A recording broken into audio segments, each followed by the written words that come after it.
Walmart Plus members save on meeting up with friends.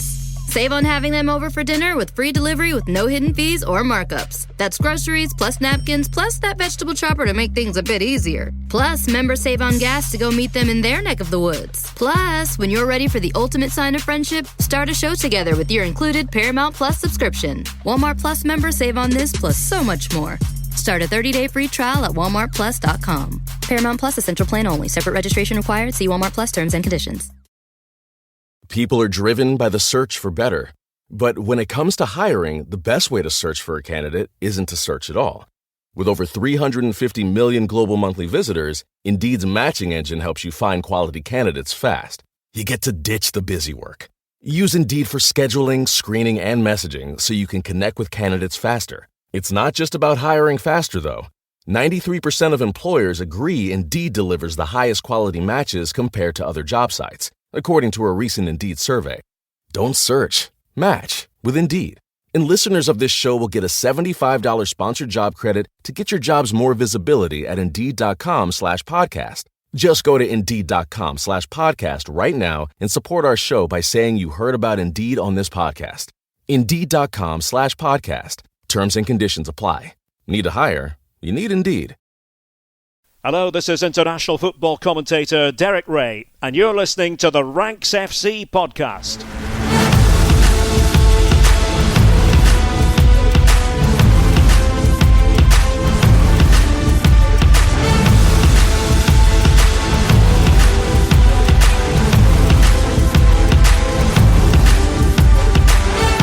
Hello, Rank Squad, and welcome to Ranks FC. It's your favourite football podcast, back for another week and back with a positional ranking as we come out of this international break and back into the maelstrom of the club season that's about to unfold. My name is Jack Collins, and I'll be your host today. And joining me, it's our transfer guru, Mr. Dean Jones. How you doing, mate?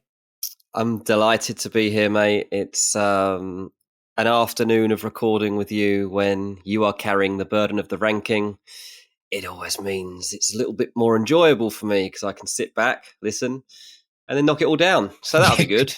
Critique it through the roof. Yeah, that's exactly how we're going to roll with it. And no, it's exciting. We're back to talk about wingers, and this is very much like sort of up my avenue anyway. You know, these are the kind of tricky players. Like everyone has their own sort of type of player, I suppose, and wingers have kind of always been mine. I think you're a number 9 man in many ways, but tricky wingers, inside forwards, this has always been my kind of street. So I'm excited to get into it. It's actually been a very difficult ranking. And like normally when I come into these, I come with a really clear idea of what I'm doing. And I sat down today and was like, ooh, this is hard. This is really hard. I had That's the reason I didn't want to do it, mate. Yeah, well, I thought that. I literally thought this morning, I was like, this is what Sam used to sit for hours pondering who goes where. And well, you can't get it right. You can't get it right. Of course you can't. I'm going to upset a load of people whichever way this goes. But yeah. I'm excited to try and explain my thought process. And as ever, if you disagree, let us know. Drop us. Yeah, no, it's a good debate to have, mate. And in an international week, when we're seeing a lot of wingers play pretty well, it's a nice time to talk about them. But let's start off by doing things we love as normal. And I think it's fitting that we show some love to Endrick. This lad has turned up at Wembley. He's won a prestigious friendly for Brazil against England. Played 20 minutes. Honestly, this lad, I wish him all the best in the world. I really do. The way he has carried himself this week has been incredible. At 17 years old, to not just play at Wembley in a game like this and score the winner, that's not really what it's about for me, although obviously like that continues the hype train for him. But to speak so well afterwards and then also have the interview released with Players Tribune. And it's so good. Talking the way he did, yeah. I mean, just for those who haven't seen it, just like a small part of what he said, he's dedicated the interview to his younger brother. It's his letter to my brother is what it's all about. And basically he says, look, in our family, we weren't born into wealth. We were born into football. For 3 generations and maybe more, our family has chased the dream of football. We've been trying to change our circumstances, but now you can do whatever you want. There is no stress anymore. Thanks to God, thanks to mum and dad, and thanks to football. You just enjoy your life how you want, brother. That is my gift to you. He talks about his mum eating the old bread, his dad sleeping under a ticket booth, mum crying in the bathroom, dad crying on the couch. Says the life we are living right now did not come out of nowhere. This is a family that's dedicated themselves to the beautiful game, and they're reaping the rewards of that now through this unbelievable talent. And this lad who, I mean, I saw him described as an old soul in a boy's body. And I think it's like such a fitting way to describe how he has dealt with the last week. Like, it's absolutely incredible. And you have to remind yourself, he's talking like this. He's carrying himself like this. He's 17 years old. He is a child.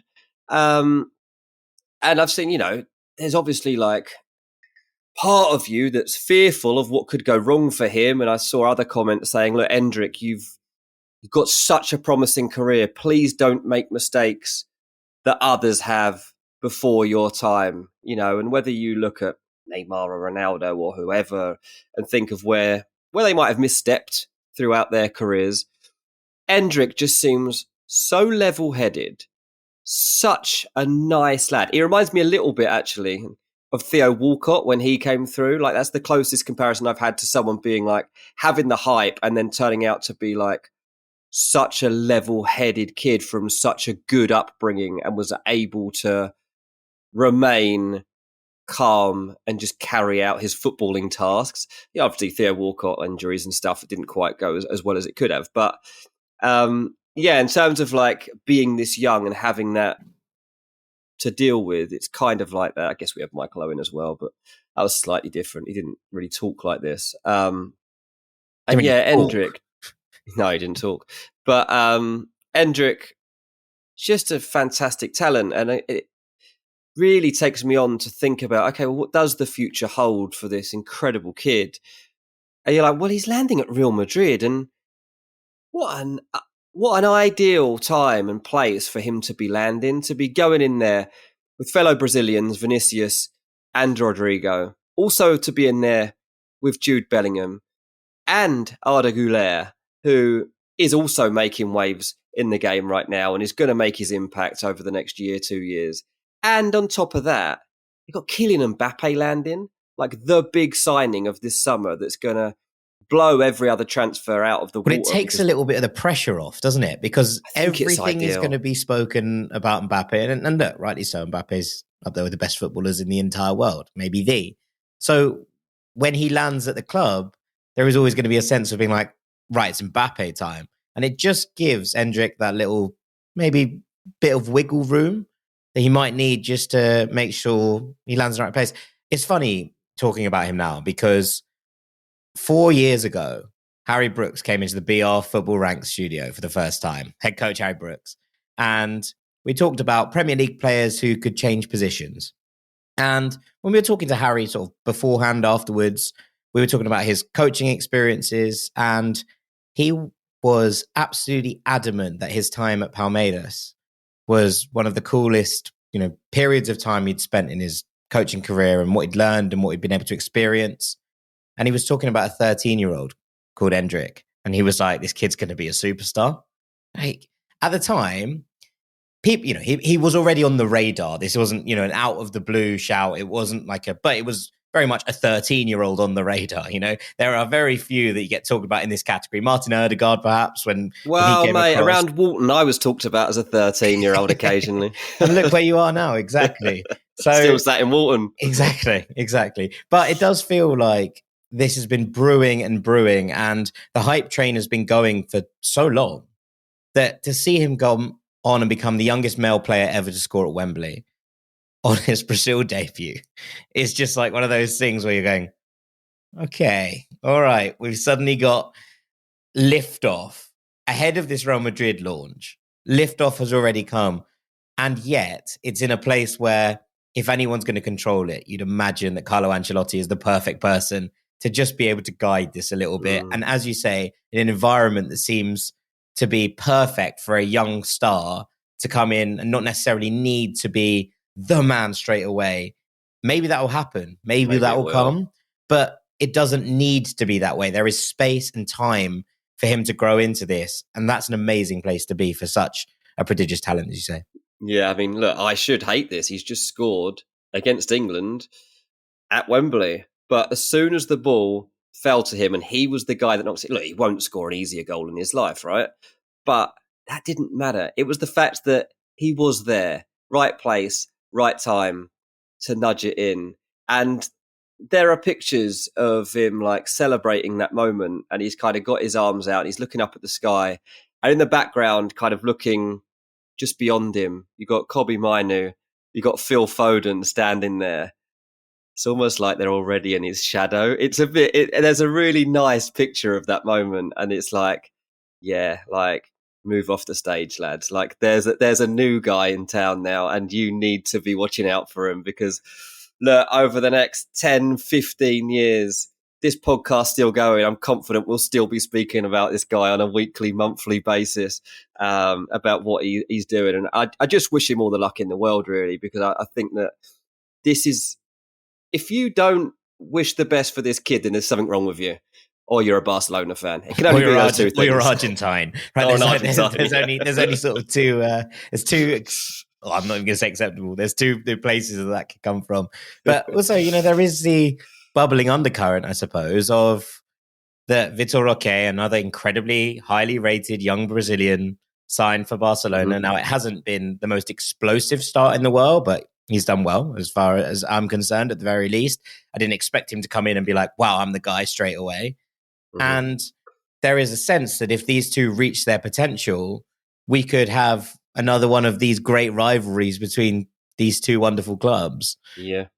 Over the next years, and the fact that they also will play for the same national team, incredibly fun. And I'm excited to see how it develops. But yeah, this Real Madrid side look like they're in an incredibly good place, scarily good place, considering where everybody else is. I don't think I've ever seen a setup like this to suggest, and look, it won't always work like this. And I'm not suggesting they're going to win every trophy from here for the next 10 years, because that's never how it works. But I don't ever know if I've seen a setup like this to be like, wow, look at the quality and depth and the ability to grow in this squad. It's unparalleled, I think, in world football. Yeah, absolutely. And look, there's a thing I love. There really couldn't be anything else this week. Keep your eye on this lad. Yeah, absolutely. Talking of Brazilians at Real Madrid, I just wanted to give a nod and a shout out to Vinicius Jr.'s press conference yesterday, which was among the most heartrending things I've ever seen. Obviously, there is a game tonight as we record. It will be last night by the time you're listening to this, between Brazil and Spain, which was set up between the federations as basically a counter to the abuse that Vinicius Jr. has been getting in Spanish stadiums from opposing fans. And he basically came out and did a 40-minute press conference that was about as open and honest as you will ever see a press conference in football. And there were moments where he was brought to tears by speaking about the experiences that he has suffered across the different stadiums. There were journalists breaking into spontaneous rounds of applause. There were journalists crying as they were asking questions. It was like truly unique, I think, in the world we live in. And of course, in so many ways, and over all of this, there's always a sense that this should never have to happen. But in the circumstances in which we find ourselves, to hear him speak so candidly and honestly about the entire situation. And even in the depths of this, you're listening to Dani Carvajal give a press conference earlier, and I don't think Dani Carvajal meant any harm by the words he was saying, but you listen to what he was saying about, I don't necessarily think that, people are racist. I think that they are angry and they want to vent. And then you listen to Vinicius's speech about 2 hours later, and you're thinking, Carvajal must have his head in his hands going, that's not what I meant. And now it looks incredibly, incredibly awful. And yet this is the day-to-day that the quotidian that Vinicius Jr. has to put up with. And to hear him speak so powerfully and so emotionally about something that is so abhorrent, I thought was quite remarkable. And the strength of character that he has every single day to carry on doing what he's doing and carry on speaking out and to carry on being himself in all of these situations is incredible. And I just love Vinicius Jr, man. I said it on here recently, like there's nobody that I admire more in world football at the moment than Vinicius Jr. He's my favourite player to watch anyway. But the fact that he's having to do it through a time when he's wearing such thick skin because of the abuse he's getting is one, ridiculous, but two, just such a credit to himself to keep going. I hate the fact he's had to deal with it. And I said, I talked about it, that, you know, his powerful, iconic celebrations that he's doing and like the moments in time that are being captured of him around stadiums in Spain, like you could make a display out of it, artwork, like it's so powerful, the images. But it's just insane to me that people are turning up at stadiums still now in 2024, putting him through this and actually doing, like, how can you listen to the guy talk like that, sit there like that, see what he's been through and turn up at a football match and abuse him? How? I'm glad it's completely alien to me, but like, I just can't comprehend what would go through somebody's head to make that guy feel that way or anybody feel that way. And so, look, maybe him being so vulnerable in a situation like that helps in some way to change the tide here. I hope it does. I'm desperate for him to be able to breathe more freely and easily. But I said at the time as well, like I can't believe that he could get away from this. He could go to another league and not have the same. Well, he said this in the press conference. He was like, that would be letting them win. Yeah, and when he said that, I was like, incredible. Man, you are way stronger than I would ever be. Way stronger. Like, I can't believe he's going to continue to put himself out there week in, week out. But I've just talked about the team he's playing in. Maybe that helps. A tad, I would imagine. I imagine it helps a tad.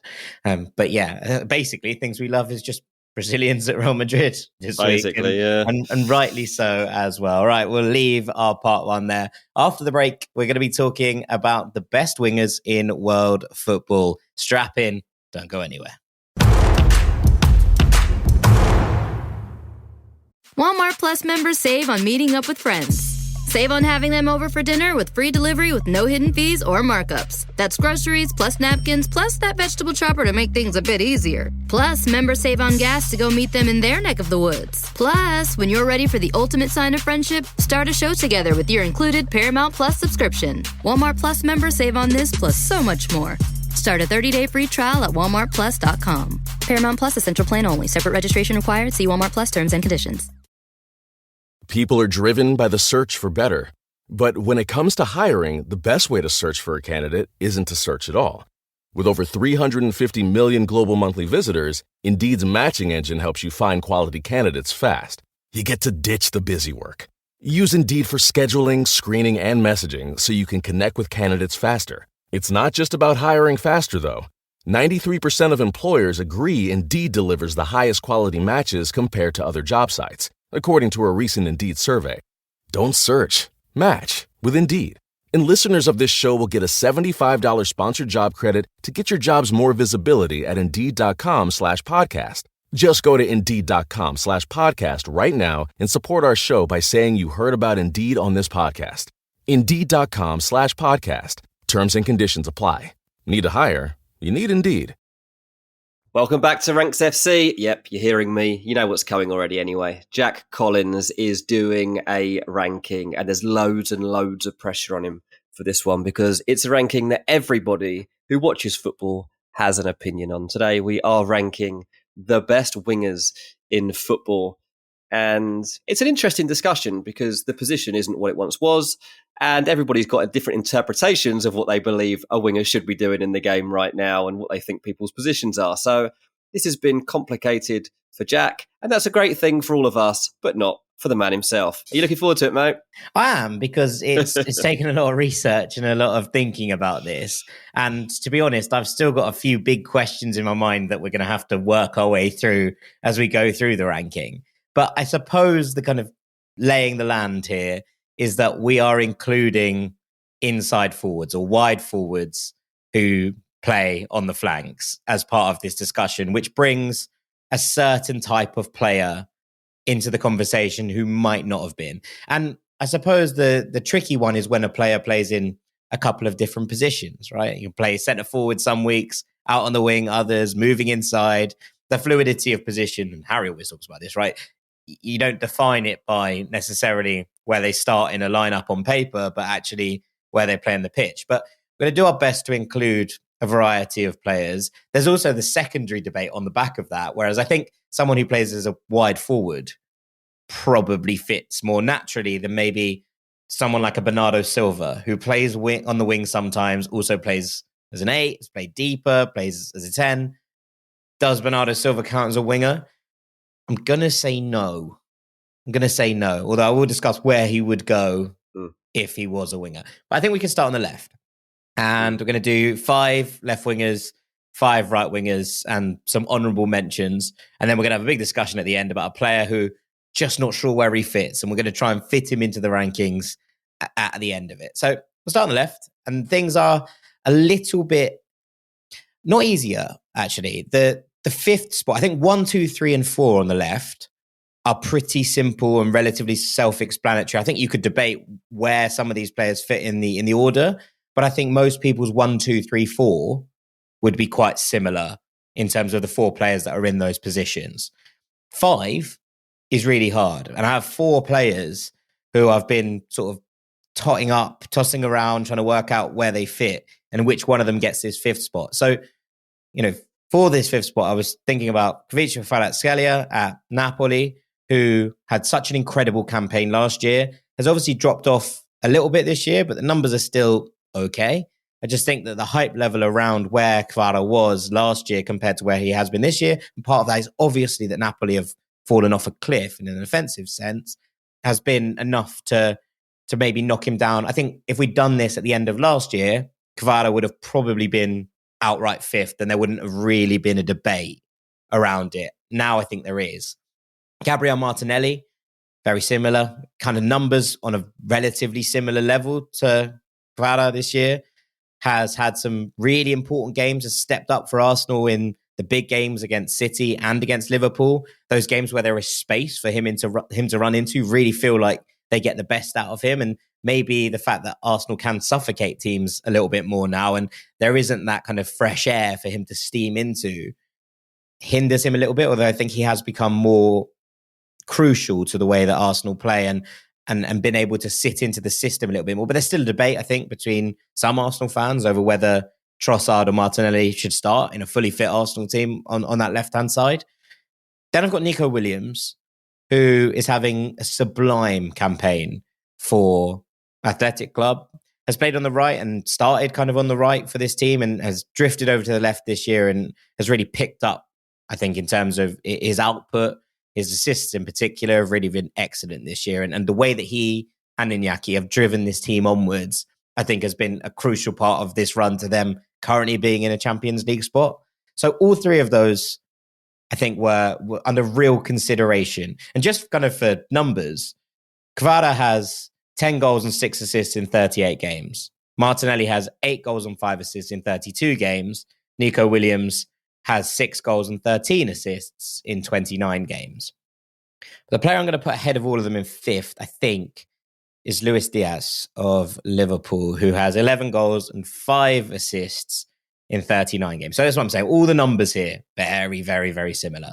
But what I've loved about Diaz this year is that in the midst of a Liverpool injury crisis that spanned a lot of big players, obviously parts of this are to do with players going off for international duty as well, but did feel like Liverpool's front line was pretty threadbare at times this season. I think Luis Diaz has taken it upon himself at times to run the show. And that's what I have really enjoyed about that step up in this campaign. Now, loved him when he was at Portsmouth. I thought he was a very, very exciting footballer. Came into this Liverpool side and you were like, okay, where does he exactly fit? How does he play? Does he play every week? Is he an impact player? I think at this point, a Liverpool front 3 at full strength includes Luis Diaz with almost no questions. And his display for Colombia against Spain at the weekend was a thing of pure beauty. When he's in full flight, there are very few players I can imagine that a one-on-one right back would want to defend less than Luis Diaz, because he has all of the magic in his locker. I think he's added a bit more end product and kind of tidiness to his game as well. But I think he probably just edges those other three for fifth spot for me right now. I'll be interested in your thoughts.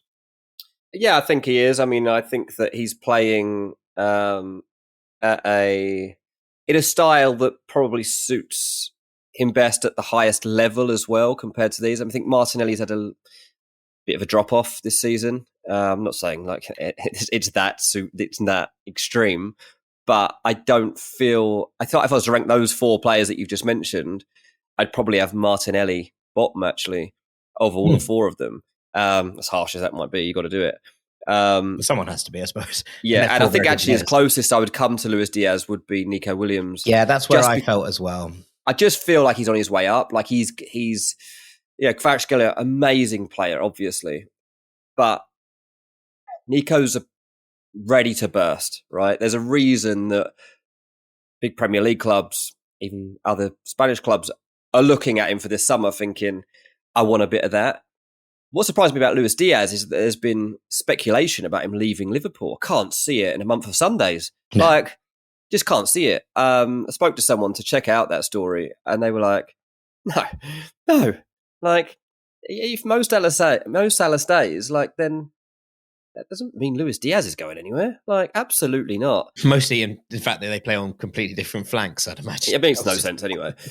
But also, the adversity he's played through this season, the moments that he's had, all adds to that, I think, to show his strength of character that is going to be needed. And he's playing, obviously, in one of the biggest clubs in the world and managing to keep the pace and keep his place. And so, yeah, I think he made the right choice there. He's a game breaker, and that's what I really like about him. You get these players, and I'll use that phrase again in the other side of this wingers debate. But he's the kind of player that can open up a game out of nothing, and I love watching those kind of spark players, as I've always called them, in full flight. They're just glorious to watch. So I think he probably just has the edge. I feel a bit for Martinelli in that last year, obviously, he went on that run where he scored 8 goals, I think in 8 games or in 8 consecutive games at the very least, and really helped push towards that first title challenge. And this year, the goals he scored are slightly different in that he scored a lot of goals on the counter. It's not really how Arsenal play, right? It's not how Arsenal dominate game after game after game. But then the games that they do open up in, the Liverpool game, the Manchester City game, the Crystal Palace game, where they ended up, Palace pushing and them scoring an extra one on the counter. All of these goals feel like they're like, oh, when Martinelli has the space to run into, he suddenly becomes an exquisite player. And I wonder if he's the kind of player that could make the difference for them in the Champions League, right? I feel like in a game against Bayern, you're suddenly like, okay, right, there is going to be open air for you to stream into, show us what you've got. So I think that there is space for him to grow here, but right now I think Diaz sits ahead of him for me. Takes us to 4, where I've put Heung-min Son. And again, this was one where you're like, is he a centre forward? Is he a left winger? Where does he play? He's played more through the middle for Spurs this year, but I think it would be disingenuous not to call him at the very least a wide forward. He does still feel like he has that capacity. He's picked up 14 goals and 8 assists in 26 games, which is knocking on 1 per game. Has been an absolutely crucial element to the way that Ange Postecoglou's Spurs play, but was a crucial element to the way that every single Spurs side we've seen over the last 5-6 years has played as well. Every season, it feels like even when Spurs have been bad, Heung-min Son has stood up to be counted. There's a reason he's been made captain. He's seen as, quite a leader within this group. And I think that his consistency over so many years and that ability to find the back of the net in difficult situations. There are a few people, I think, in world football who you want running on a one-on-one more than I'd like Son Heung-min, right? When he gets through on goal, I'm like, he's going to score. There's no doubt about it in my head. And that's an incredibly impressive trait for someone who's been doing this and to a very high level for such a long time.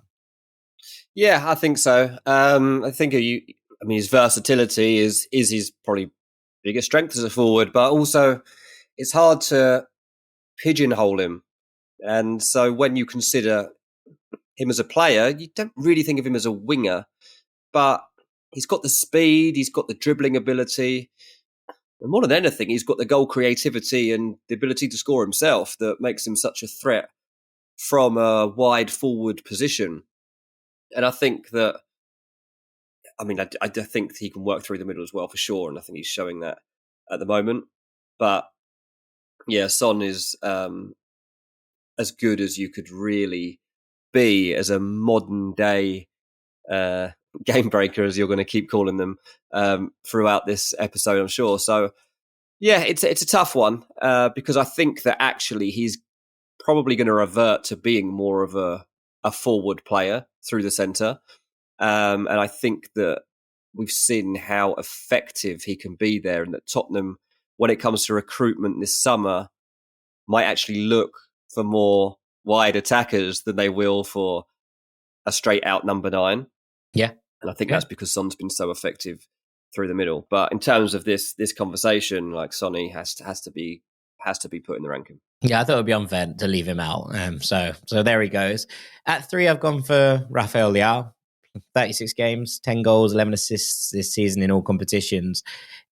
Just ridiculous. And the goals we've seen from him in recent weeks, I think there was a kind of sense that maybe Leao was having not a down season, but a maybe more mediocre season than some of the ones he's had in recent years. And I still think there is a level of kind of jumping up and down in performances that you see from him, and that allows them to sometimes be like, I just want more of you. He's a little bit mercurial still, and perhaps that's the part of his game that needs to be adapted the most. He has to find that consistency over week after week after week.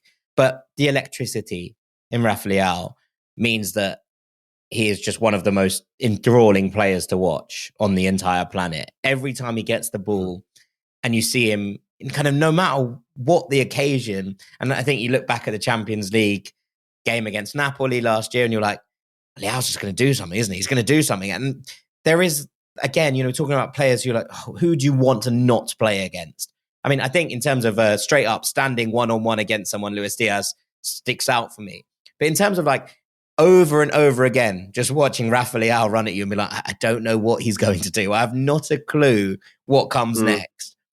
There must be, fewer terrifying kind of senses before a game. Looking over in the tunnel, be like, oh, geez, I've got to deal with this geezer for the next 90 minutes. That is so not what I'm up for today. His dribbling ability, his ability to find beautiful finishes from outside the box, that kind of sense of devilment and trickery that sometimes you're like, what are you doing? And he will run the ball out of play a couple of times a game because he will try and nutmeg 3 people on the same turn and find himself a space. But when it works, it's truly quite stunning. And I think that his development and growth over the next few years is going to be the thing to watch. I do hope in so many ways that he stays at AC Milan and that he's able to find a space here that allows him to challenge for the top honours within this Rossoneri team. But equally, I can 100% see a world where someone puts 120 million pounds on the table for Rafael because he is that exciting a footballer. Well, he's as close as you could really get to what you would want from a traditional winger. So you look at Rafael, you're like, what has this lad got in abundance? Has he got the pace? Absolutely he has. What's his dribbling like? Well, it's spot on. What's his physicality like? He's a brute. Like, you're not knocking Rafael Leao off the ball very easily, right? I guess, like I personally would have him, I'd have had to consider him as being number 1, the best left winger in the world. Honestly, I love this guy. In terms of watching a left-sided attacker get on a ball and go at people, at times it's hard to say there's anyone better than Leao, honestly, at times, because he's so good and determined and he gets at people so easily and well. But he's got his drawbacks, like his awareness isn't always great. Is he smooth on the ball? Not always.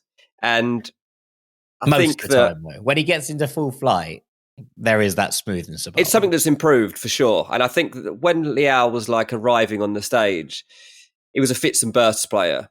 And that's often happens with players in this role, especially, they've had it all their way, probably coming through the youth setups because they can just dribble their way through for fun. But then obviously you start to get clattered and you've got to deal with that side of things because people are going to try and kick the granny out of you. But Leao's been able to ride those challenges, and sometimes does he go down too easily? Yeah, but most players do in this position because they know that they've got a potential to win fouls in good areas. Yeah. But Rafa Leao, mate, he's different class. And when it comes to directness as well, of a winger, he's so good at that. That directness, that need for goals, that need to be in that conversation. Rafa Leao's got it, and that's what you want. Yeah, definitely. I think so. I think what he lacks, perhaps, that the next two have pushed over the last couple of years, one more so than the other, which is why it's higher than the other, but is that consistency and just kind of being the man constantly. And that's why I've gone Vinny Jr. here at number 2 this year. Played 28, scored 18, assisted 8. Not bad. Considering he had a spell out of the team, and there is a reason he's played slightly less than the rest of these in that regard. But we spoke about his character and what he's playing through as well, obviously in part 1. But to see it and just the consistency and just on pitch and to isolate that right now, to watch him, and as you said, your favorite player to watch, it's just joy on joy on joy. And I am wary of what happens next year and how this works and what those spaces look like. I've spoken about this in various forms down the course of this year, as it looked like Mbappe was going more and more towards Real Madrid. But there is just a sense that whatever happens next for Vinicius Jr., the trajectory is only upwards. And it seems, it seems like an age ago that we were looking at this and going, yeah, he's got all the ability, but where's the end product? The difference that 3 years makes, where he goes in, he's wearing that fabled number 7 shirt for Real Madrid. He is literally just in there being the man over and over and over again. And the performances to match it over the last couple of years, I think, have just been sublime. He just makes things happen that other players couldn't dream of. And it's hard not to put him. And I don't think, for me, there is a world where Leao was one yet. I think there is a space maybe when he goes and becomes the man for Portugal. And I'm excited for him to be the main man for Portugal. But right now, Vinicius Jr. is the main man, as far as I'm concerned, at Real Madrid. And yes, there's been a Bellingham influx this year, but Vinicius has been that guy for some time. And just watching him deliver over and over again on the top stages, as opposed to where we were when he first came in and there was just like, yeah, he's good, beats a few players, makes the wrong decision. That development and growth and trajectory, only one way, and that way is to the very, very top of the game. Yeah, I mean, I've got to be careful not to go down the same avenue again here and just talk about how much I love the guy. So I'm going to actually use the words of Thierry Henry when I describe Vinicius Jr. because he was lauding him recently. Thierry Henry loves Vinicius Jr. and if anyone's going to know about what it takes to play off a flank, then it's Thierry Henry, one of the best to ever do it. And he said what he loves about Vinny is he thinks about what he's doing. He makes you fall. He makes you stumble. Then he pushes the ball again. He stops you, squares you, then pushes the ball again. He says, and that's the difference. He is a thinker. He says, and when I see Vinicius Jr. on the ball, he says, I can feel it. He is cooking. And that's it. Vinny can go long spells without really being in a game. But it doesn't matter. Like, he is calculating in his brain. And I think this is the same as actually when he plays as a 9 through the middle. Like he against England the other day, a lot of the time Vinny was in that central area, but he's still looking to break out wide a lot of the time. He's still looking to peel off because he knows the areas that he's going to exploit and where he's going to be most dangerous. And he wants to break free of people. And his close control, his explosivity is world class. Like, I know who you're going to put at number 1 from this discussion and where we're heading. And now you think, okay, so why is Vinny a cut above Leao? Yeah, he is, to be fair. Like, I think right now, there's many people that could actually make an argument that Leao is ahead of Vinny Jr. I really don't think many people would put across an argument. You come away from it thinking, yeah, okay, maybe you're right. Because Vinny is about as good as you can get at excelling in that position. Yeah, definitely. I mean, it takes us on to number 1 because we're going to be talking about a future teammate from current Real Madrid to future Real Madrid.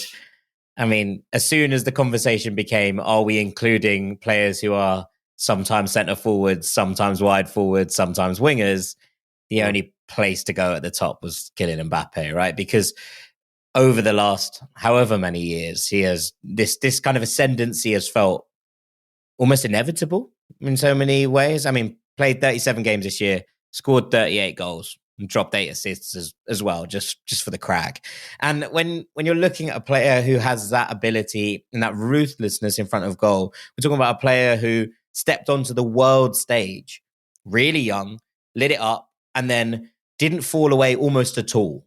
There was no period where Mbappe didn't feel like he was moving upwards in one direction. And that is, I think, what makes him incredibly unique. We just spoke about Vinny's initial struggles at Real Madrid. And look, maybe for the first time next season, if when Mbappe arrives, we're actually going to see a period where he goes, "Ooh, I've got to adapt to this. It is not just me walking in and doing exactly what I want." But we've seen no evidence to suggest that is going to happen. Because from the moment he burst through at Monaco to playing for France at the World Cup to that move to PSG, he has just been seamless in putting together numbers and performances and goals and assists and all of the things you expect, whilst also kind of growing into this role as a leader. And I think that the fact that he has this armband for France already is a testament to what he is producing on the pitch week in, week out. The fact he won the World Cup so young, went back 4 years later and scored a hat-trick in the final. Okay, they didn't lift the trophy again, but he was there putting in everything you could possibly ask for from a single player on that stage to try and take his nation towards the greatest prize in football as far as I'm concerned. I don't think there is almost any argument. As soon as you take out the, oh, maybe he's a centre forward question, there's no argument that he sits here at number one, I don't think. Yeah, I just talked about Thierry Henry there, and Mbappe is the closest thing I've ever seen to just creating a clone of Thierry Henry, really. I actually think that does him a slight disservice, because I think that not only has he got those attributes, but there are elements of his game that remind me of the original Ronaldo, R9. Yeah, for sure. And I think to put those two things together in a single player must be absolutely terrifying for everybody else on the planet, because they're two players who were stylistically, okay, they weren't miles and miles apart, but you wouldn't say, oh, they were very, very similar footballers. And yet there are elements of both of their game in Kylian Mbappe, and that makes him a nightmare to defend wherever he's playing. And that's suggesting that you definitely think that he's better than Thierry Henry, and I'm not sure he is. Not yet. I think by the end, I think he's well ahead of where Thierry Henry was at this point in Thierry Henry's career. His problem's going to be that he's not going to be allowed to stay in this position. That's going to be his problem. And Thierry Henry had to make that transition. And Kylian Mbappe is going to be expected to become a striker. And that is going to be the problem here, because, as you say, I think it's a question, not a problem. Well, it's a problem for him because he don't want to do it.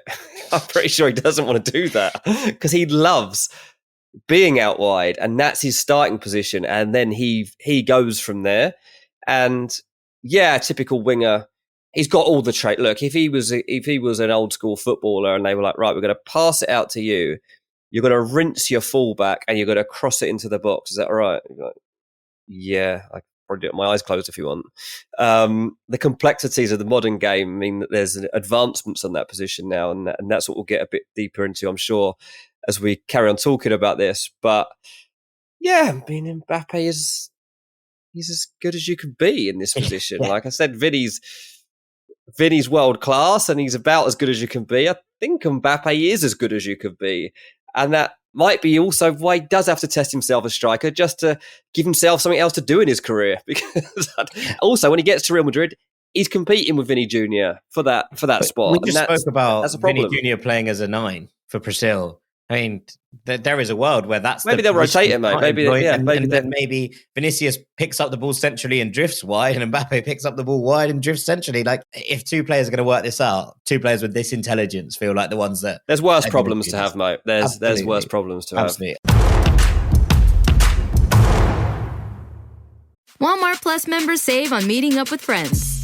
Save on having them over for dinner with free delivery with no hidden fees or markups. That's groceries plus napkins plus that vegetable chopper to make things a bit easier. Plus, members save on gas to go meet them in their neck of the woods. Plus, when you're ready for the ultimate sign of friendship, start a show together with your included Paramount Plus subscription. Walmart Plus members save on this plus so much more. Start a 30-day free trial at walmartplus.com. Paramount Plus Essential Plan only. Separate registration required. See Walmart Plus terms and conditions. People are driven by the search for better. But when it comes to hiring, the best way to search for a candidate isn't to search at all. With over 350 million global monthly visitors, Indeed's matching engine helps you find quality candidates fast. You get to ditch the busy work. Use Indeed for scheduling, screening, and messaging so you can connect with candidates faster. It's not just about hiring faster, though. 93% of employers agree Indeed delivers the highest quality matches compared to other job sites, according to a recent Indeed survey. Don't search. Match with Indeed. And listeners of this show will get a $75 sponsored job credit to get your jobs more visibility at Indeed.com/podcast. Just go to Indeed.com/podcast right now and support our show by saying you heard about Indeed on this podcast. Indeed.com/podcast. Terms and conditions apply. Need to hire? You need Indeed. All right, let's leave the left there. Let's move on to the right wing, which I think is a little bit more up for grabs, if you will. There's a couple of players I wanted to start off by kind of discussing. Leon Bailey spent a lot of his career on the left, but he's been on the right for this Aston Villa side and is having the season of his life out there, right? 12 goals, 11 assists in 40 odd games. Emery has him absolutely cooking. I think that there is a sense still that he's probably just outside of this conversation, to be honest. And there's a little bit more to go before Leon Bailey is. I think we're looking for that consistency and starting every game ahead of where we are right now. And I know he's had a good run of games for this Villa side, but I do think there is another step to go before he comes into this conversation fully, because it has been a little bit sporadic throughout his career. And look, that's to do with the teams he's played for, all of the above, but I don't think anybody's questioning Leon Bailey's natural ability at this point. Pedro Neto's an interesting one. Had a bit of a funny year, obviously, with injuries and missing large spells. A lot of assists, not many goals. 11 assists, 3 goals in his 20-odd appearances for Wolves this season. But there also does feel like a kind of sense, I think, in maybe a way that someone like Diogo Jota, who potentially had a shout to be in this ranking as well, when Neto gets that move, I think there is going to be, as long as it's the right place and the right fit, a massive sort of increase in output from what he's putting out. Similar for Michael Olise. He's 6 goals and 3 assists in 11 games for Palace. Again, stop-start moment. Feels like one maybe for the future as opposed to for right now. But he's starting to knock on the door, I think, of this conversation. And then it comes to a couple of players who maybe have had that limelight and have drifted away from it a tad and are sort of knocking back on the edge of it. Christian Pulisic having an incredible year for AC Milan, 12 goals, 8 assists in 39 games. It's about his best output in some time, I think probably since those Dortmund days. And Leroy Sané, who's got 9 goals and 12 assists in 36 for Bayern this year. I think there's too much noise around Sané, and I think that there is kind of a sense that he hasn't got back to that absolutely terrifying best that we saw a couple of years ago. So he's still just outside this for me. But in terms of, the breadth of work that we've seen from Leroy Sané over the course of the years, it would be unfair, I think, to exclude him from the conversation full stop. And then there's Cole Palmer. And I think this is where we get to number 5 in this space, a couple of young wingers who are having good seasons, maybe breakout seasons of their own. Cole Palmer has played a lot of games and his output's been incredible for this Chelsea side. 37 games, 16 goals, 12 assists. He has been the man that's put this Chelsea side on his back throughout this campaign. He is the brightest star in what admittedly has been, a topsy-turvy campaign for Chelsea and one which a lot of fans aren't happy with. It does remind me a little bit, I think, of, do you remember when Willian had that incredible season for Chelsea and no one else was playing well at all? And he sort of kept the team ticking through his own steam. But it was only when other players started to surpass that Chelsea were able to sort of ride back upwards again. And I don't know if that's the case for Palmer. He's obviously incredibly young and this is his first full season we've seen of him playing. And he's done everything right. But I just wonder if it's just a question of like, is he into this conversation yet? But then again, you could probably say the same for the other person I've got here at sort of a very similar level, which is Lamine Yamal, who is having an all-timer in terms of breakout campaigns, and the hype train, as we talked about before, is on another level for him. The output hasn't been all that, and a lot of these games have been, as you say, we're talking about coming off the bench. He's got 6 goals and 7 assists, but for a 16-year-old, it's remarkable how much Barcelona have come to rely on his ability to open up games for them, even if maybe that's not being reflected in the output. So all of those, well, I think Bailey probably just outside, Elise probably just outside, but there is probably a case you could make for Pulisic, for Sane, for Lamine Yamal, or for Cole Palmer going in here at number 5. Yeah, I mean, I think it's too soon for Palmer. I think it's... But if it's too soon for Palmer, then surely it's also too soon for Lamine Yamal. I don't know. I think Lamine Yamal's better than Cole Palmer. And I think that he's going to... I wouldn't have put Yamal in either. I mean, I think you could flip that and say, okay, so you're judging those guys basically on this season, but what if you were to look at 33-year-old Riyad Mahrez at Al Ahly and say, okay, well, he would be just as effective if in those roles in those teams and get this and knock up the same figures. It's just that he's kind of become a forgotten figure because he's now over in Saudi. But I think you would get the same out. Like if you would say, who do you want in your team? Riyad Mahrez, them or them? Like, it'd be a temptation, honestly, to take Mahrez. Like, I'm not saying I would have Mahrez in at 5. I'm just saying I think that there's more to that conversation, and because it's so high profile, so recent that we're seeing, and we get excited about breakthroughs, that we forget about some players that have played in this position year after year after year and are excellent at it. Yeah.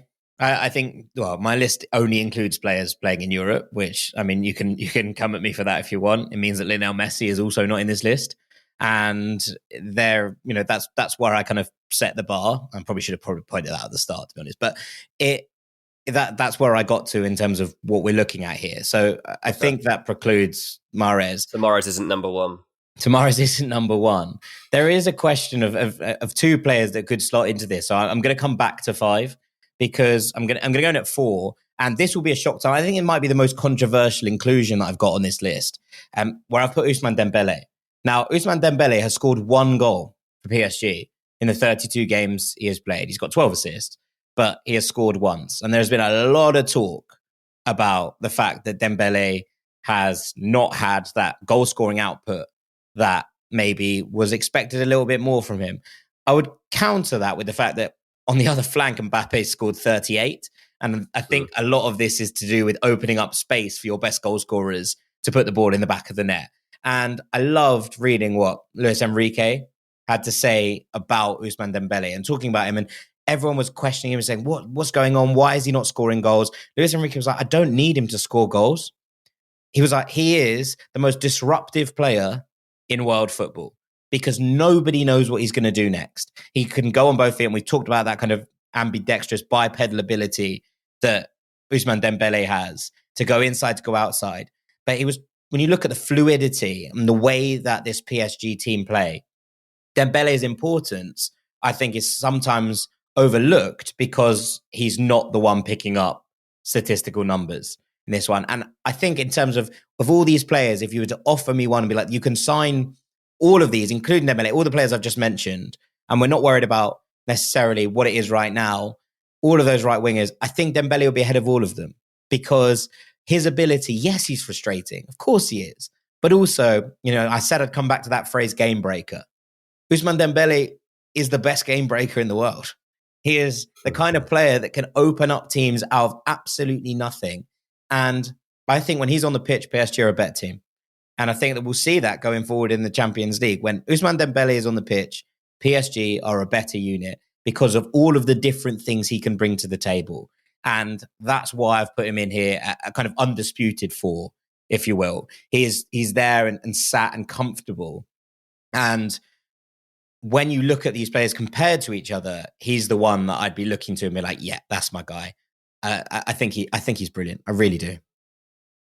Well, he always manages to rise again, just as you think it's all over for him, doesn't he, as well? I think there's been a few times in his career when it's all seemed to grind to a halt.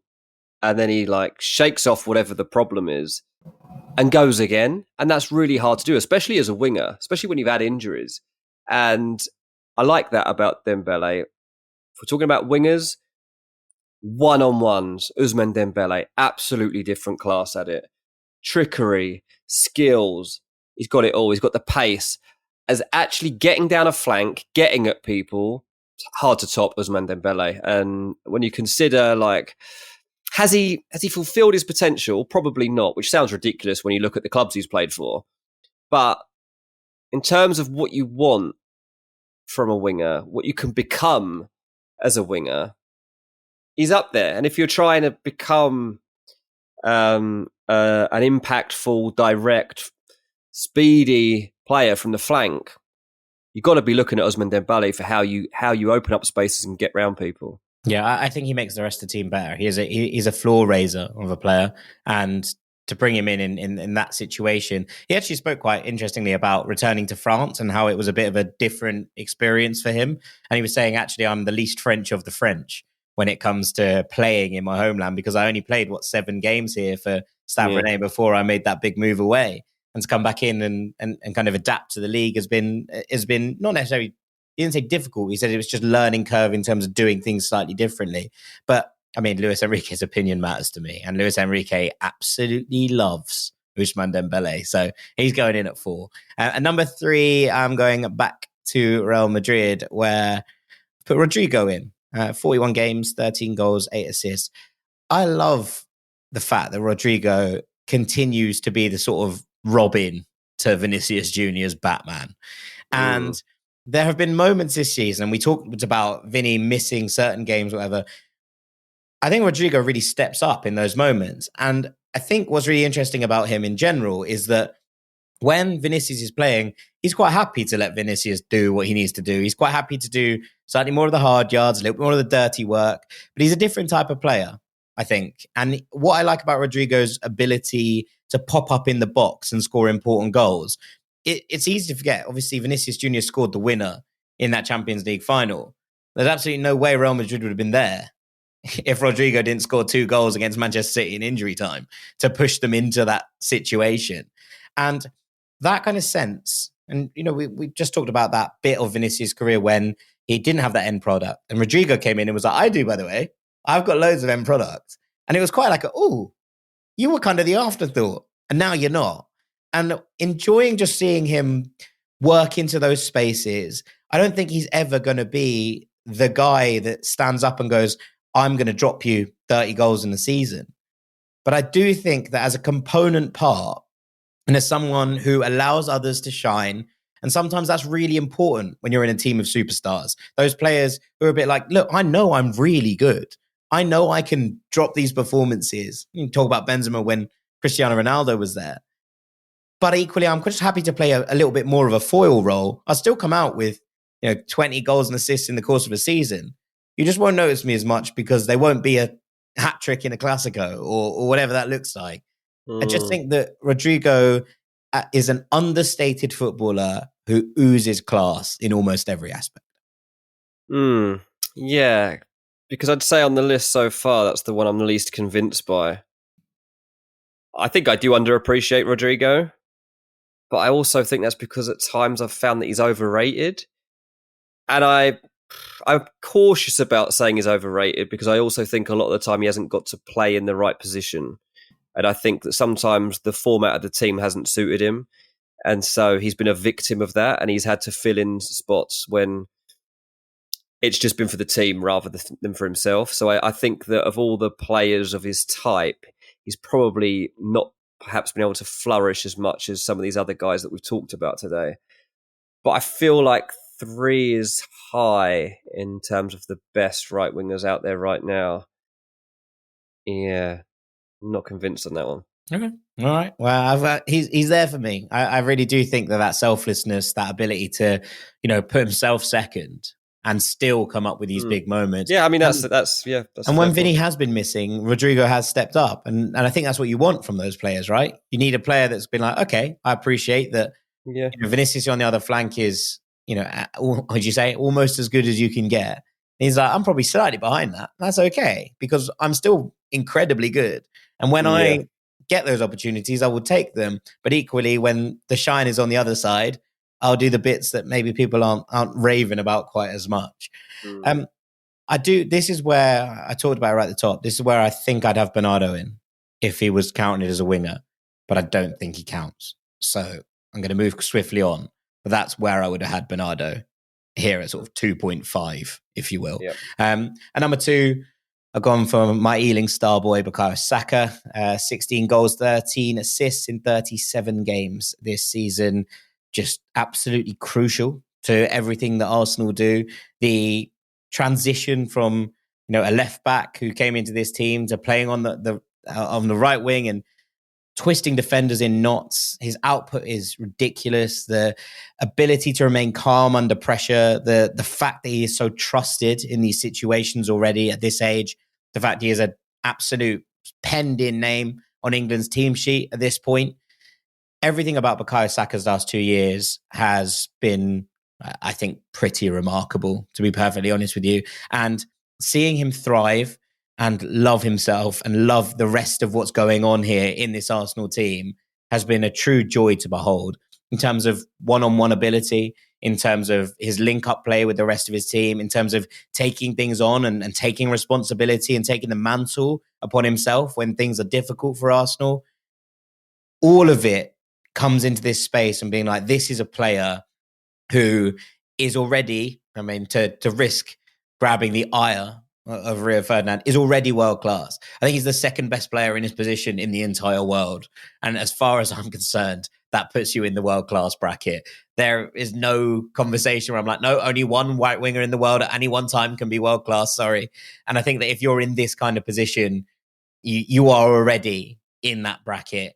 He does things that I think are well beyond his years and well beyond his maturity level where it should be. He has stepped up and taken that moment. From the moment he took that number 7 shirt, he has been the guy for Arsenal. And I don't want to compare him unfavorably with Emil Smith-Rowe, but you look at the trajectories of those two players since they took the 10 and the 7 shirts, and you think one of these players has grabbed every opportunity they've been given. And look, injuries have played a part, role has played a part.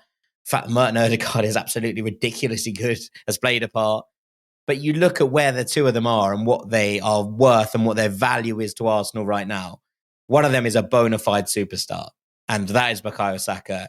There are very few players in the world, I think, with the level of tenacity, maturity, and creative output that Bukayo Saka has. Yeah. So at number 2, we've got him there. What I think I'm learning is that actually the quality of the right wing isn't as strong as the quality of the left wing. I think that seems to be something, because I think that's natural. Overall. Think about how many right footers there are. Think about how many left footers there are. What do you mean though? Well, a lot of these players are players who like to come onto their stronger foot off the flank, right?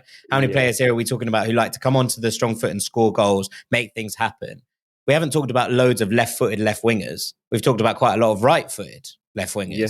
And now we've come onto the right wing. We're mostly talking about left-footers that like these spaces. And there are obviously less of them. And I think that matters massively, especially when you're looking for inside forwards. I also think that teams tend to weight down towards their left wing because the options there are stronger in terms of a wider group. Yeah, no, it's a fair argument. Look, Saka's obviously different class. If he's not there for Arsenal, they'll miss him. They won't win the league. If England don't have Saka, they'll miss him. You never know. It might get to a major tournament and we won't win it. You never know. The first time for everything, as they say. First time for everything. But yeah, he's a fun guy, and he's, he plays with joy. And I think that's the thing that you want from a winger. I think in England, guys, they have this knocked out of them. He plays like he grew up playing, you imagine. And the step overs, the tricks, the smiles, the joy. It's very hard to grow in the game through the academy system and not have that knocked out of you. And Saka, has got there, and he's like, no, I'm doing this my way. I'm going to do it, and I'm going to do it my way. And that's probably what I admire most about this guy is like, yeah, you could chat about me. I'm not going to listen. I'm my own man. And you can see that in him. You know, he seems like such a lovely lad. But also, I feel like there's this undercurrent with him where he's just determined to make sure that he's not knocked off his stride. And even if you do doubt him, and I have doubted Saka at times, especially across this season, I actually wondered about his consistency of goal contributions and stuff and what it would be. And I think, you know, it's not new that people will question like how many goals will Saka actually weigh in with compared to like the very elite wide forwards. But he's determined to make sure that conversation becomes irrelevant. And the only way, to be honest, he can totally do that is to perform at the highest level in the Champions League and in internationals, as well as doing it in the Premier League.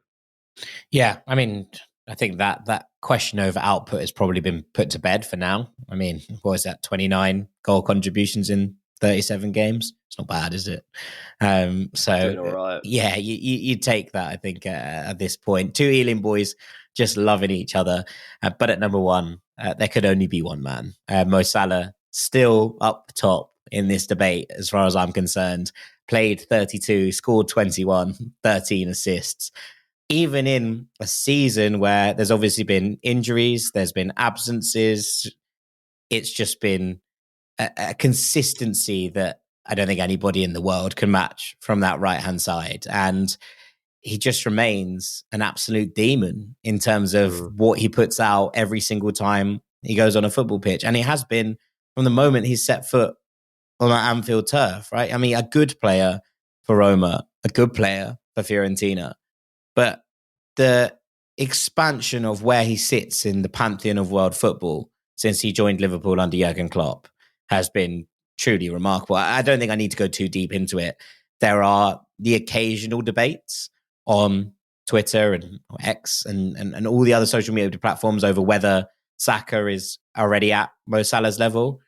I just think that the level of consistency he's shown, the goal scoring ability, the big game moments, all of it from the last 5 years with Mo Salah means that he sits at the top of this tree until he is like quite aggressively dethroned. And that has not happened yet. Yeah, I mean, I honestly think Salah's probably underrated. I mean, you've put him in at number one, but I still feel like hard to underrate him from one, mate. In the game, he's underrated. I think there's a constant expectation that Salah's hit his ceiling and that he can't continue anymore. That there's no more evolution. That the goals are going to dry up. That he can't do it. That his touch doesn't seem as tight. That he's staying out of games more. Perhaps he's out on the touchline more. And his stats always just like dismiss all of that. It's been one of the most intriguing careers to follow, actually, Mo Salah.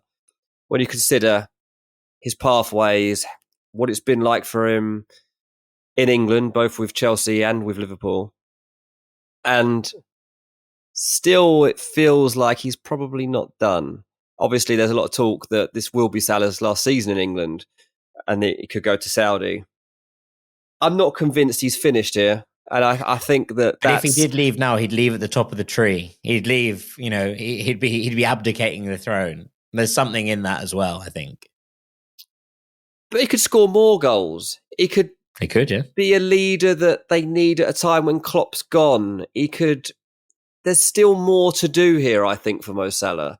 And I think he'll find it very hard to walk away in a moment like this.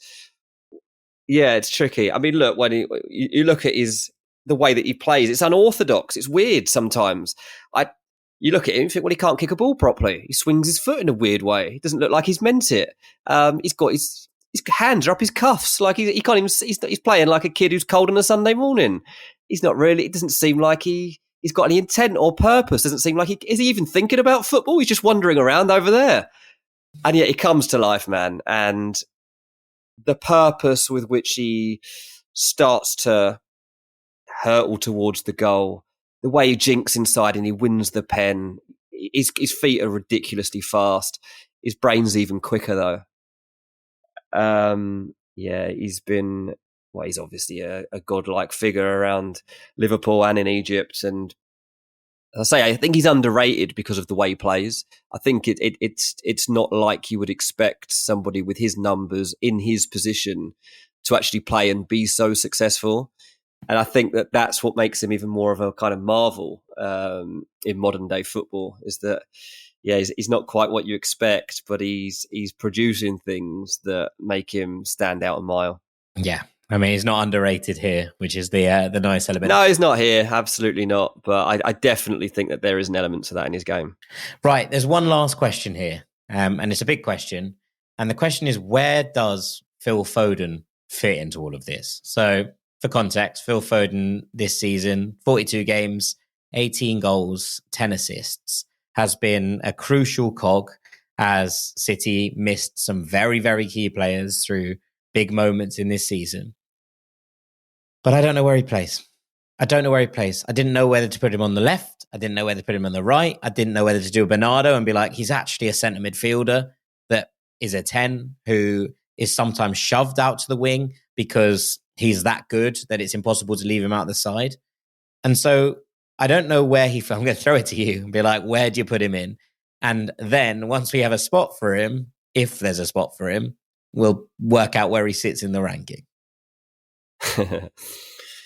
Yeah, so look, you look across his career so far. I mean, he's played in a ridiculous number of positions. Yep. He's played across the front line. He's played all across the midfield. Like, he is as versatile as they come. And that's because he is just like a ridiculously talented guy who has a bit of everything in his locker.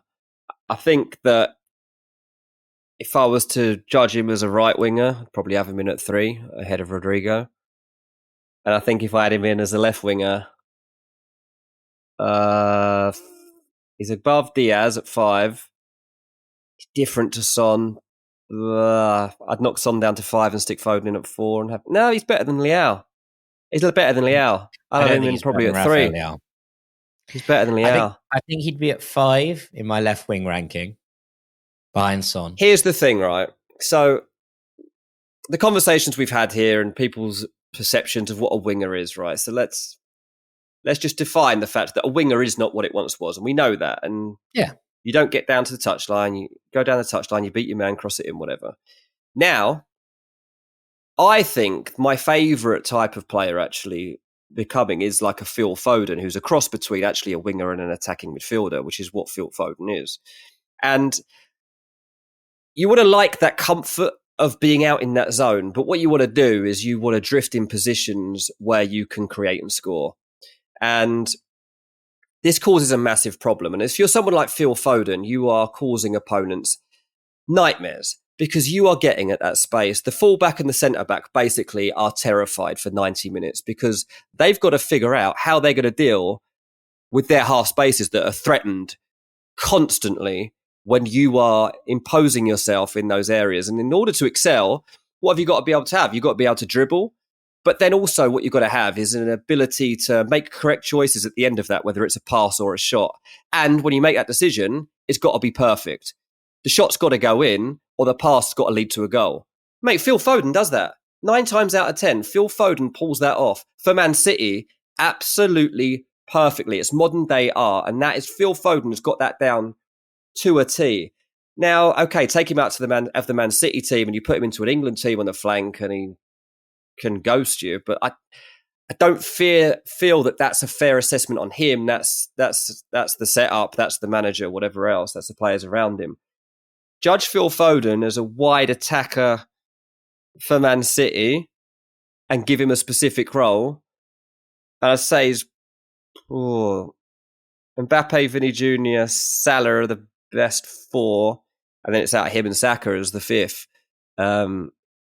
as an overall wide forward. And so it's impossible to pigeonhole him, and that's the whole point of him, you know. And he's not going to end up being a wide forward, and that's probably why you haven't put him in the ranking, is because I think the player he's most similar to here in terms of like a stylistic sense is Bernardo, who I excluded from the ranking. Yeah, and I think that's fair, and I don't think that Foden should end up as a wide player because he's technically too gifted and he's too smart and should just be able to free, let him free. Like, it's very hard to do.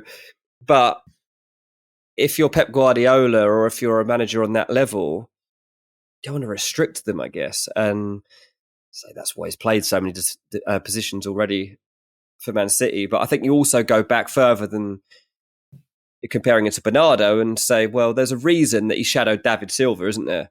And you look at David Silva's evolution as a footballer, and it makes sense that that's what Phil Foden's is going to be too. And so Phil Foden could be the best winger in the world, but he's not going to be. Because he's not going to end up playing there. He's not going to be. And I think that's fine. I mean, fun fact for you, David Silva, Bernardo Silva, Phil Foden. Foden actually means silver if you translate it to, you know. Does it? No, not at all. Just thought I'd throw that one in to finish this off. Mate. There we go. Well, there you have it. Good little discussion there on where people fit. But hope you've enjoyed this ranking. We'll be back after the break with a little bit of guru wisdom to finish us off. Don't go anywhere. Walmart Plus members save on meeting up with friends. Save on having them over for dinner with free delivery with no hidden fees or markups. That's groceries plus napkins plus that vegetable chopper to make things a bit easier. Plus, members save on gas to go meet them in their neck of the woods. Plus, when you're ready for the ultimate sign of friendship, start a show together with your included Paramount Plus subscription. Walmart Plus members save on this plus so much more.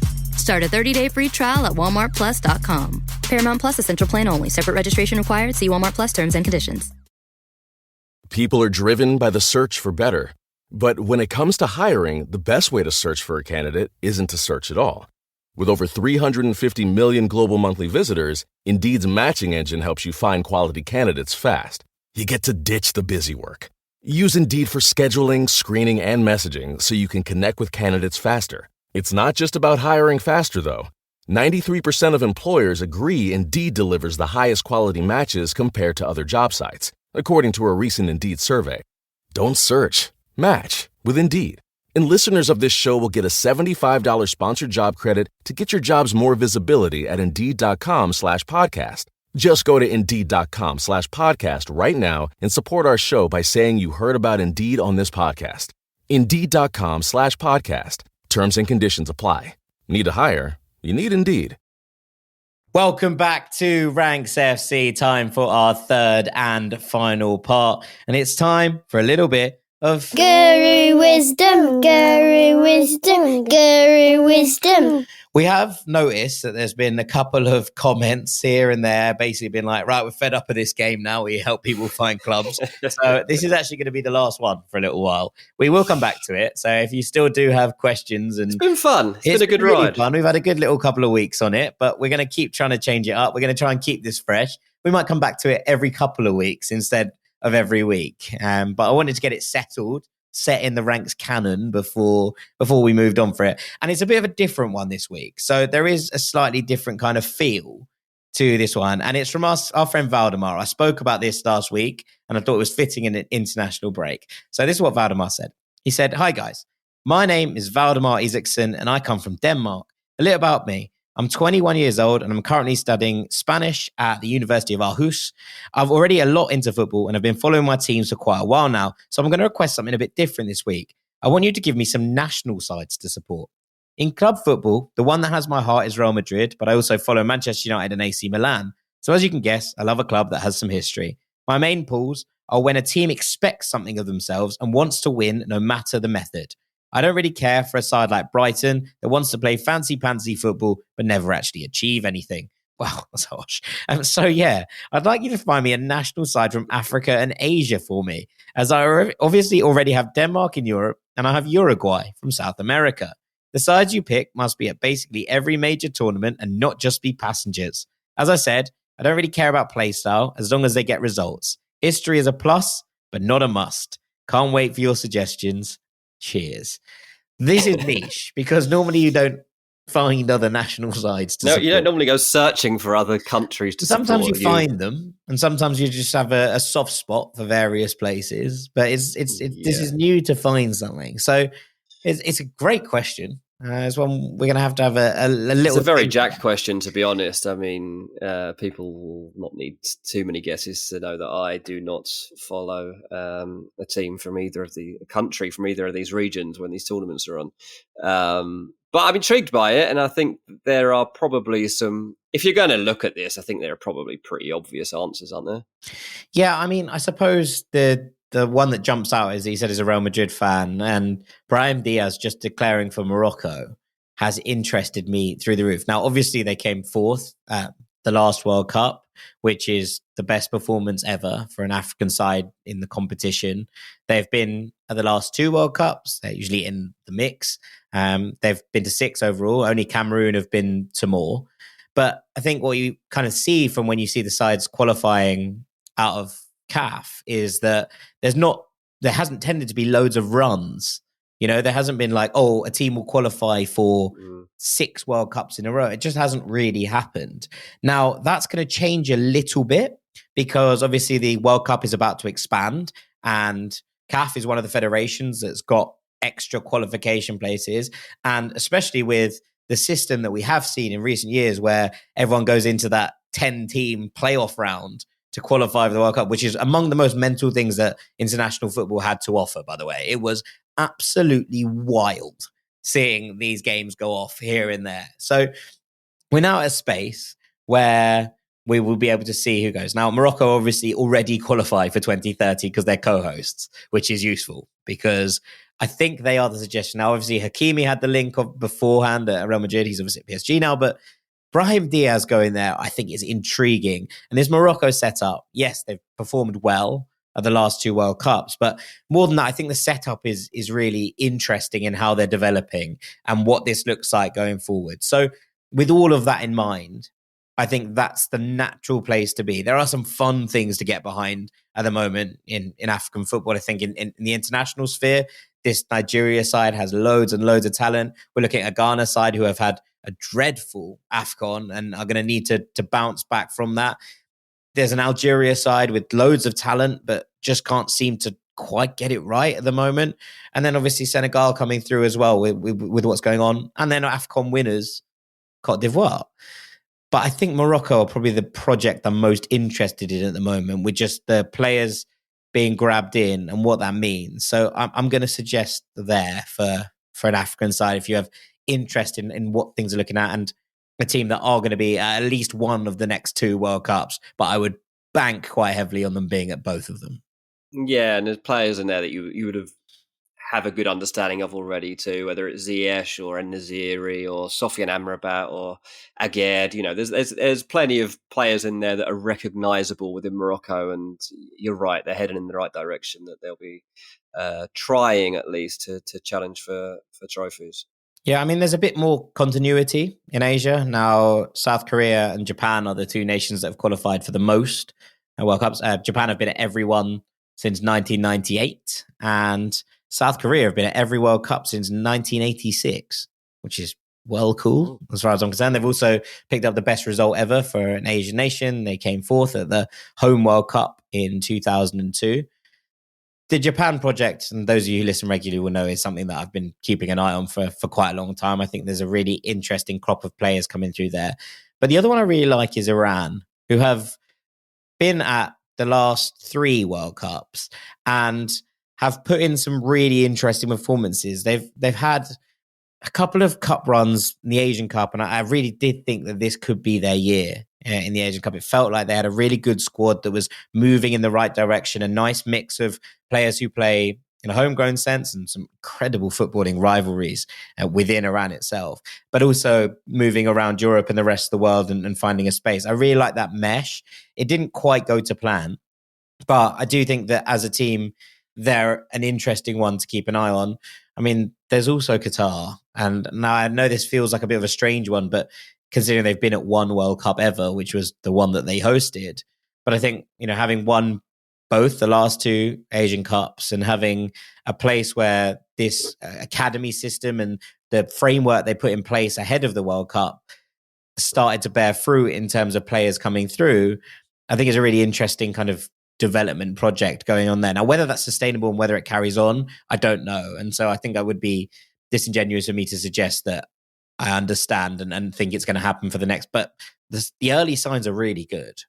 And I think that if you're looking for sort of random ones on the outside, it's one to keep an eye on. Yeah, it's one to keep an eye on, yeah. But if you want a bit of tradition and you want somebody that's going to turn up at tournaments, it's Japan, isn't it? I mean, like that mentality that they have, as well as a playing style and philosophy, like it's always impressive. Always is impressive. And I think that that's something that we could all probably learn from if we're going to pick something to follow from outside of where we normally live. Yeah, absolutely. Absolutely. Well, Valdemar, hope you thought that was interesting. Let us Good know, luck, mate. as ever, what you end up going with. But think on that bombshell, and after a particularly long episode, we are going to call it a day. So all that's left for me to do is say thank you very much to Mr. Dean Jones. Cheers, mate. I've been Jack Collins. This has been Ranks FC. Thank you so much for listening as ever. And also, if you enjoyed it, please do let us know. Please do leave a review and a 5-star rating if you would within our, whichever podcast app you decide to listen on. It really does help us to grow. Let us know what you think of the ranking as well. If you want to give us a tweet saying who you'd have in your top 5 on the left and the right, we'd be intrigued to see what you thought of that. For now, thank you so much for listening. Take it easy, gang. Peace. Walmart Plus members save on meeting up with friends. Save on having them over for dinner with free delivery with no hidden fees or markups. That's groceries plus napkins plus that vegetable chopper to make things a bit easier. Plus, members save on gas to go meet them in their neck of the woods. Plus, when you're ready for the ultimate sign of friendship, start a show together with your included Paramount Plus subscription. Walmart Plus members save on this plus so much more. Start a 30-day free trial at walmartplus.com. Paramount Plus Essential Plan only. Separate registration required. See Walmart Plus terms and conditions.